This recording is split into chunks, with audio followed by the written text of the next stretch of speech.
दोस्तों नमस्कार, मैं हूं डॉक्टर प्रदीप प्रसन्न। आप भी प्रसन्न होंगे, ऐसी आशा ही नहीं पूर्ण विश्वास है। आप सबका स्वागत है मेरे चैनल हिंदी की बिंदी पर। तो आइए आज कुछ नया सीखते हैं नए टॉपिक के साथ।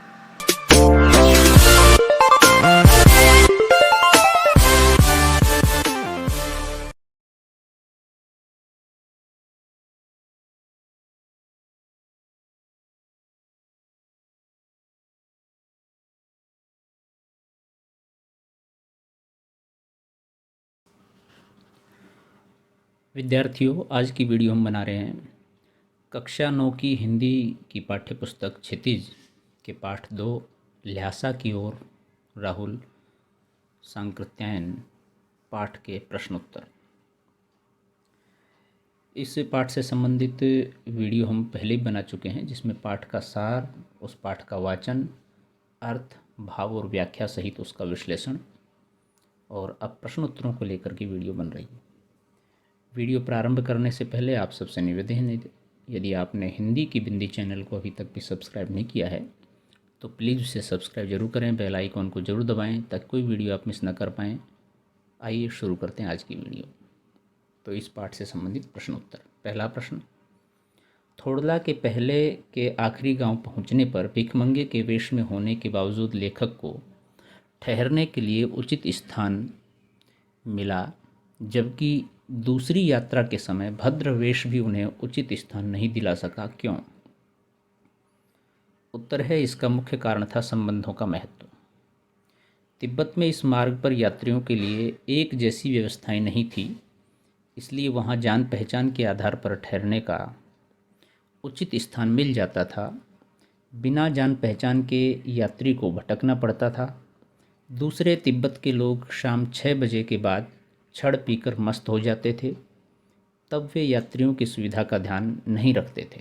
यानी कि दोनों में ये विशेष अंतर है, परिचय होना और न परिचय होना, और एक नशे वाला पेय पदार्थ पीकर शाम के समय मस्त हो जाना। दूसरा प्रश्न है, उस समय के तिब्बत में हथियार का कानून न रहने के कारण यात्रियों को किस प्रकार का भय बना रहता था? उत्तर है, उस समय तिब्बत में हथियार संबंधी कानून न होने से यात्रियों को हमेशा अपनी जान का खतरा बना रहता था।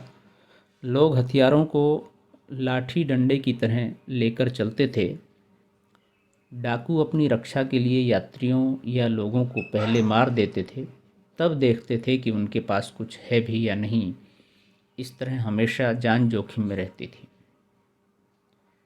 प्रश्न नंबर 3 है, लेखक लड़कोर के मार्ग में अपने साथियों से किस कारण बिछड़ गया?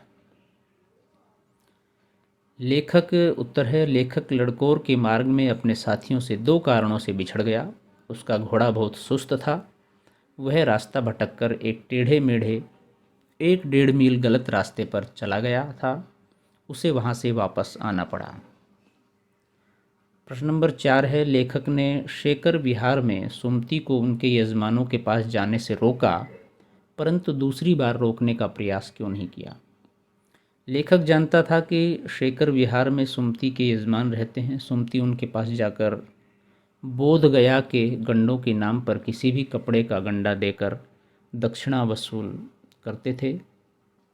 इस काम में वे हफ्ता लगा देते, इसलिए मना कर दिया। दूसरी बार लेखक पुस्तकें पढ़ने में व्यस्त था, इसलिए उनका ध्यान पुस्तकों में अधिक रम रहा था। पुस्तकों में वो एक तरह से गहरे डूब रहे थे, तो उन्होंने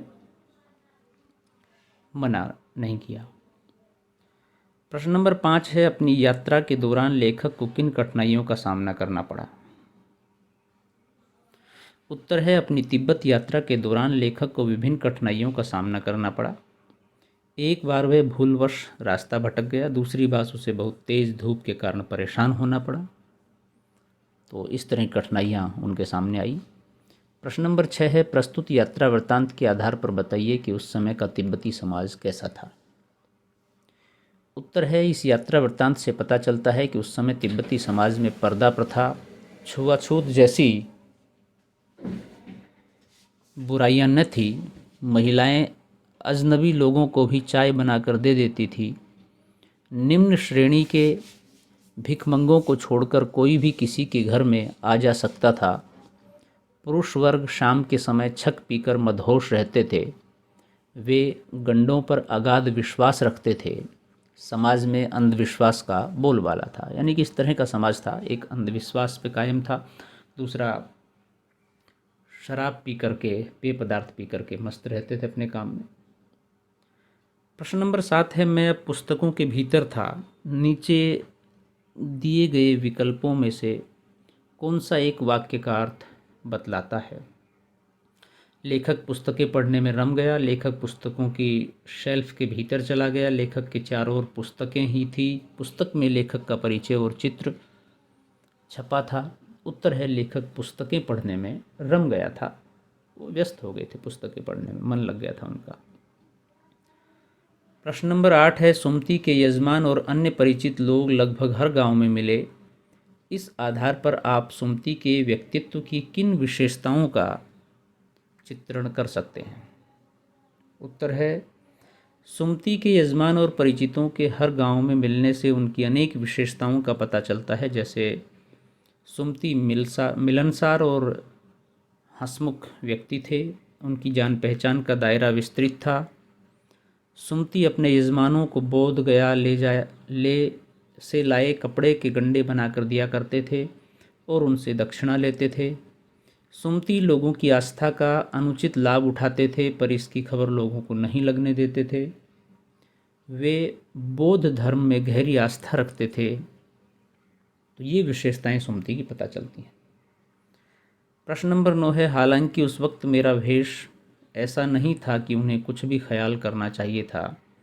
उक्त कथन के अनुसार हमारे आचार व्यवहार के तरीके वेशभूषा के आधार पर तय होते हैं।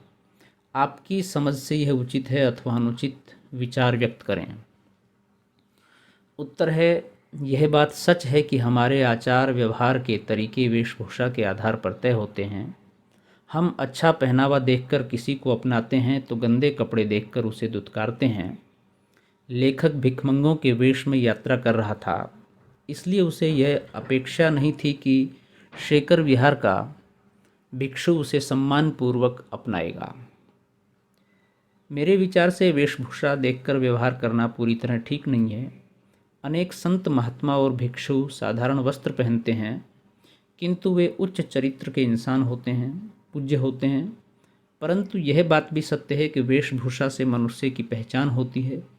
हम पर पहला प्रभाव वेशभूषा के कारण ही पड़ता है, उसी के आधार पर हम भले बुरे की पहचान करते हैं। बहुत सारे विद्यार्थी या बहुत सारे अध्यापक या अन्य क्षेत्रों से जुड़े हुए लोग भी कई बार साधारण वेशभूषा में रहना पसंद करते हैं।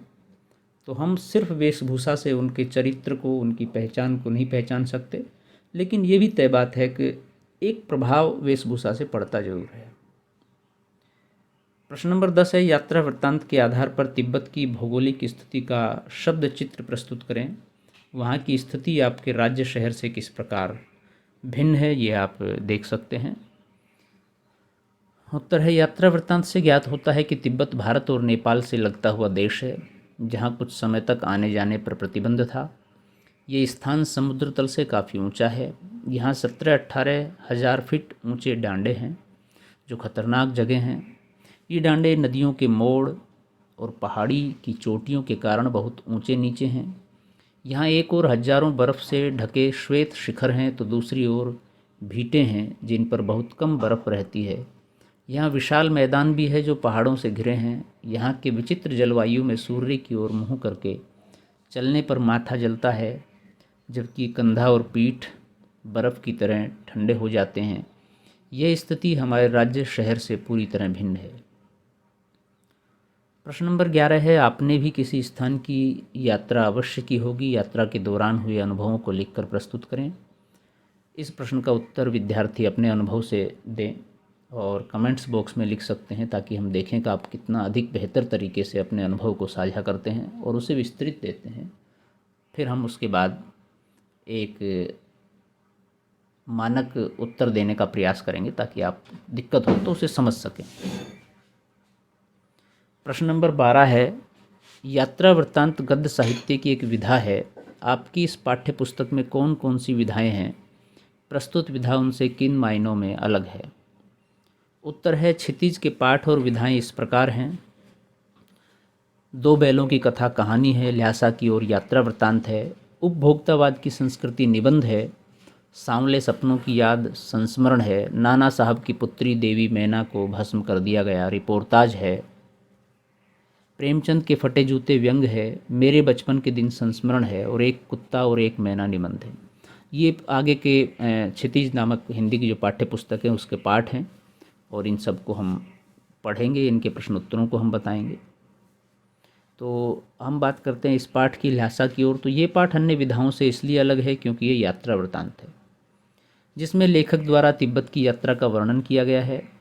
यह उसकी यात्रा का अनुभव है, न कि मानव चरित्र का चित्रण जैसा कि अन्य विधाओं में होता है। यानी कि अपनी यात्रा लेखक ने जिस तरह से की उसको एक तरह से लिपिबद्ध कर दिया है और हमें लगता है इस यात्रा के साथ साथ हम स्वयं यात्रा कर रहे हों, इस तरह का चित्रण हमें देखने को मिलता है। और यात्रा वृत्तांत को बेहतर तरीके से लिखने का एक सिलसिला राहुल सांकृत्यायन जी ने चलाया और इसीलिए अनेक यात्रा वृत्तांत उन्होंने लिखे और उनके यात्रा वृत्तांत दूसरे यात्रा वृत्तांतों से बहुत ही पृथक, विशेष और रुचिकर हैं।